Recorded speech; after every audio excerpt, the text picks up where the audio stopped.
আমরা এখন আছি বাউশিয়া মেঘনা নদীর একটি চরে। খুব সুন্দর মনোরম একটি পরিবেশ। নদীতে ভাটা চলছে, যার কারণে পানির পরিমাণ কম, এবং এই পাশে ধু ধু আসলে চর। অনেক জায়গা বিস্তৃত আসলে চর পড়ে এই সময়, এবং পানির পরিমাণ কম। আমরা আসছি ঈদের একটি ভ্যাকেশন কাটাতে।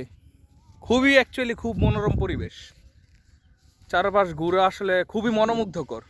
আমরা আসলে অনেক মুগ্ধ ঘুরতে পেরে এখানে।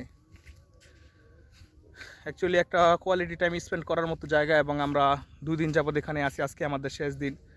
আমরা একটা কোয়ালিটি টাইম স্পেন্ড করতেছি। পিছে আমাদের বোটটি দেখা যাচ্ছে। এই বোট দিয়ে আমরা এসেছি, অনেক দূর থেকে এসেছি, আমরা সেই ওই পার থেকে এসেছি। তো এখানে আমরা এখন গোসল করব, মাছ ধরবো, তারপর আমরা বাসায় চলে যাব।